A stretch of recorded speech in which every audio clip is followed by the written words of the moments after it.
নমস্কার, আমি ইমতিয়াজ। আজ আমরা জানব বিদ্যালয় ম্যানেজিং কমিটি সম্পর্কে। সাধারণত এই অংশ থেকে যে প্রশ্নগুলো আপনাকে করা হতে পারে, ধরুন বিদ্যালয়ের ম্যানেজিং কমিটি কি? বিদ্যালয়ের এই ম্যানেজিং কমিটির গঠন কেমন হয়? বা সরকারি সাহায্যপ্রাপ্ত বিদ্যালয়ের ম্যানেজিং কমিটিতে কতজন সদস্য থাকে? ম্যানেজিং কমিটির সভাপতি কে হন? ম্যানেজিং কমিটির সদস্য সচিব কে হন?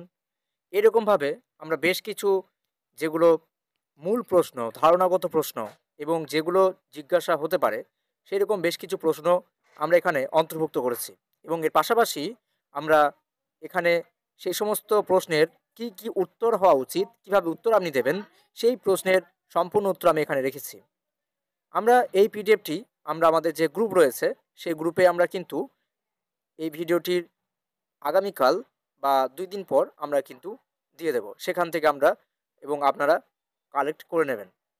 আমরা যদি এই পিডিএফটা দেখার চেষ্টা করি, যেখানে আমি কি রেখেছি, যে কোন জিনিসগুলো আপনাকে জানতে হবে, তাহলে সাধারণত আমি যেগুলোকে বলা উচিত বলে মনে করছি, সেটা হচ্ছে যে প্রথমে আপনাকে এসএমসির সম্পূর্ণ নাম, অর্থাৎ এসএমসি মানে কি?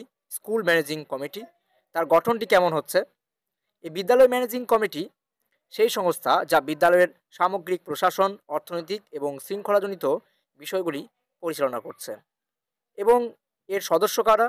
সাধারণত আমরা দেখছি এর সদস্য বিদ্যালয়ের প্রধান শিক্ষক শিক্ষিকা, যারা সদস্য সচিব, স্থানীয় পঞ্চায়েত বা পৌরসভার প্রতিনিধি, সভাপতি, অভিভাবক প্রতিনিধি ৪ জন, এর মধ্যে ২ জন মহিলা, শিক্ষক প্রতিনিধি ২ জন, অশিক্ষক কর্মচারী প্রতিনিধি ১ জন এবং দাতা সদস্য যদি থাকেন তাহলে ১ জন।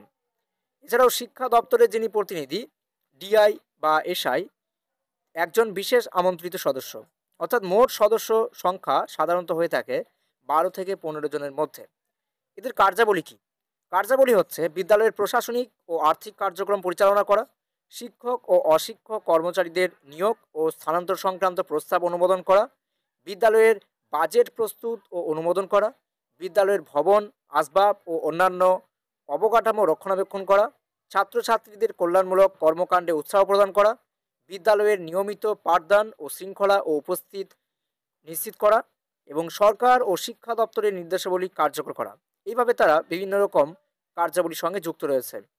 স্টাফ কাউন্সিল আমরা যদি দেখি, তাহলে সেখানে দেখতে পাচ্ছি যে স্টাফ কাউন্সিল হলো বিদ্যালয়ের শিক্ষক এবং অশিক্ষক কর্মীদের একটি অভ্যন্তরীণ পরামর্শ একটা সংস্থা। এবং তাদের সদস্যরা যারা হবেন, বিদ্যালয়ের প্রধান শিক্ষক, সমস্ত শিক্ষক, সেটা সহকারী শিক্ষক, গ্রন্থকারিক, শারীরিক শিক্ষা, শিক্ষক শিক্ষিকা যারা থাকবেন তারা, এবং এক বা একাধিক অশিক্ষক কর্মচারী প্রতিনিধি থাকবেন। এদের কার্যাবলী হচ্ছে বিদ্যালয়ের একাডেমিক কার্যক্রম পরিকল্পনা করা, অর্থাৎ সেটা পাঠ্যসূচি বা টাইম টেবিল বা ক্লাস টেস্ট সব কিছু।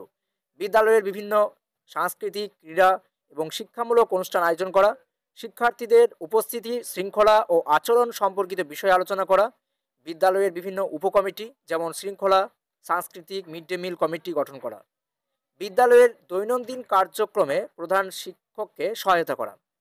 একাডেমিক কাউন্সিল যদি আমরা দেখি, তার গঠন হচ্ছে একাডেমিক কাউন্সিল মূলত বিদ্যালয়ের শিক্ষাগত মান উন্নয়নের জন্য কাজ করছে। এদের যারা সদস্য তারা হলো বিদ্যালয়ের প্রধান শিক্ষক দ্বারা নির্বাচিত সিনিয়র শিক্ষকগণ, প্রতিটি বিষয়ে একজন বিষয় প্রধান এবং মিড লেভেল প্রতিনিধি বা কোঅর্ডিনেটর, এবং প্রয়োজন অনুযায়ী বহিরাগত শিক্ষা বিশেষজ্ঞ, যদিও সেটা আমন্ত্রিত সদস্য হতে পারে। কার্যাবলী কি? ঠিক একইভাবেই বিদ্যালয়ের পাঠ্যসূচি এবং পাঠ পরিকল্পনা তৈরি করা এবং বাস্তবায়ন করা, শিক্ষকদের শিক্ষণ পদ্ধতির উন্নয়ন ও নতুন শিক্ষণ কৌশল প্রবর্তন উৎসাহ দেওয়া, বিদ্যালয়ের শিক্ষার মান পর্যালোচনা ও পরীক্ষার ফলাফল বিশ্লেষণ করা, শিক্ষণ সামগ্রী অর্থাৎ টিএলএম এবং ডিজিটাল রিসোর্স ব্যবহারের নির্দেশ দেওয়া, বিদ্যালয়ের অভ্যন্তরীণ মূল্যায়ন ব্যবস্থা ও নির্ধারণ করা, ছাত্রছাত্রীদের শিক্ষাগত দুর্বলতা চিহ্নিত করা ও রেমিডিয়াল ক্লাসের ব্যবস্থা করা, এবং বিদ্যালয়ের একাডেমিক ক্যালেন্ডার তৈরি করা এবং সেটাকে ঠিকভাবে অনুসরণ হচ্ছে কিনা তার তদারকি করা। তাহলে আজ এই পর্যন্ত, দেখা হচ্ছে পরের ভিডিওতে। এবং অবশ্যই পিডিএফটি সংগ্রহ করার জন্য আমাদের গ্রুপে যুক্ত হতে ভুলবেন না। ধন্যবাদ।